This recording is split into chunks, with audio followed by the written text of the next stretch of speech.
Cards up to 17 goals this season now. How pleased are you with that record? Yeah, really happy with how it's gone this season. I think after the sort of stop-start couple of years that I've had, it's been nice to be consistent with the games and to chip in with a fair few goals. So yeah, I'm really happy.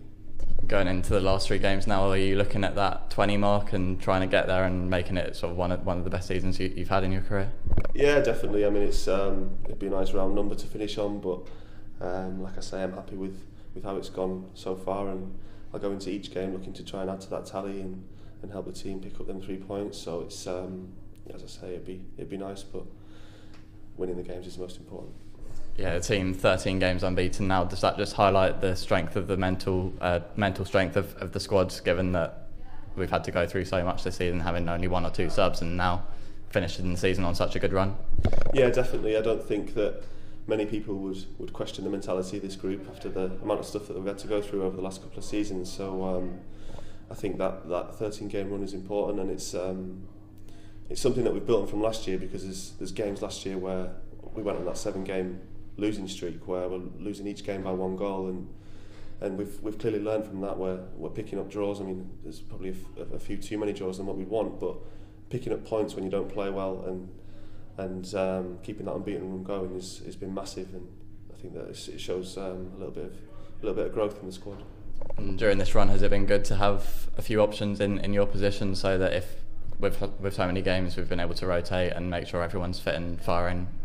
Yeah, definitely. I mean, I've said it before, there's lots of options up there, and yeah, it's healthy competition for centre forwards. You know, it's if you don't perform, there's someone there waiting in the wings to step into your position and improve the manager and get themselves in the team. So you've got to be on it from minute 1, and yeah, it will be the same tomorrow. Yeah, against Willstone tomorrow, another team down towards the bottom, like we saw with Boreham Wood in our last game. So is it important just to put in a similar performance to what we did against Boreham Wood and try and get those goals early on? Yeah, definitely. It's all about, focusing on ourselves. We've been 13 games unbeaten now, so the confidence should be high, and we'll be going into that and looking to continue the form that we left off, and the 4 goals that we scored at Boreham Wood, looking to do the same. They're a team that's fighting for their lives, so we know that they're going to come out, and obviously they've changed their manager, so there's going to be a little bit of a bounce maybe. So it's something that we've got to be ready for from the first whistle and expect it. Harry, obviously, 3 games left of the season. Is it hard to keep focused knowing that it's so close to the summer break? No, not really. It's your job at the end of the day. You've got to take it day by day and look to each game and be at your best for every single one. It's still an opportunity for us to creep into them playoffs, so we'll keep going no matter what. And you've had an excellent season yourself, but Southend have the best defensive record in the league. Does that help you out as a striker? Yeah, definitely. Going into games confident with the back line and Colin or Dave, whoever it is massively important. And you know that normally if we do keep a clean sheet, then it's only going to take a goal or 2 to get them 3 points. So yeah, it's been massive for us, and I think it's something we should be proud of. And just a word on Colin and Dingadee as well, who won Player of the Month for March. How good's he been this season? Yeah, he's been fantastic. I mean, for his age as well, you sort of forget how young he is because of how many games he's played and how comfortable he is in goal and stuff. So he's been a real credit to himself, and really happy to have him in our goal. And Ole Coker slotting back in after a lengthy period out of injury.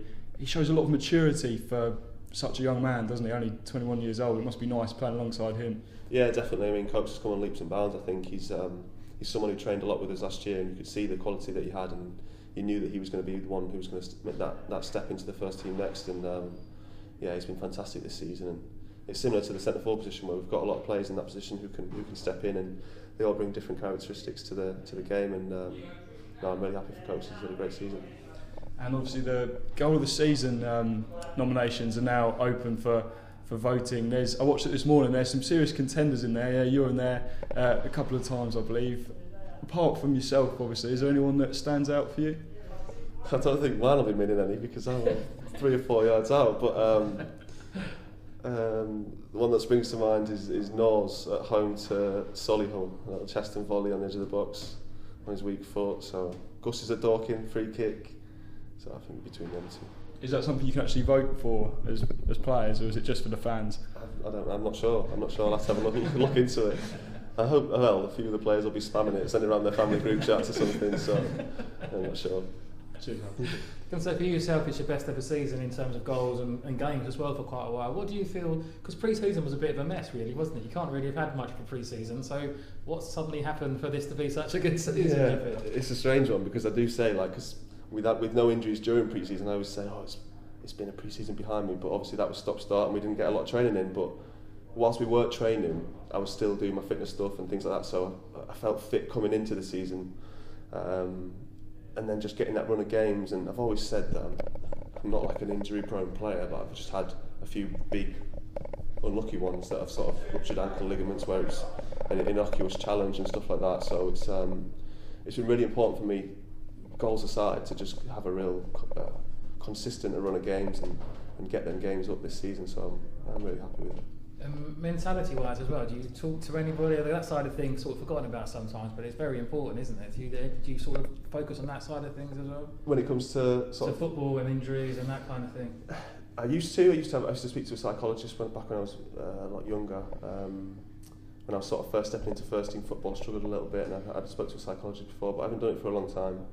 I speak to my dad a hell of a lot after games and before games, and he's always sort of an encouraging voice for me and just sort of saying, look, you should have done this better, you should have done this better. But he's always my number one fan as well, so he's someone that I sort of really rely on for positive affirmations and stuff. So yeah, that's about it.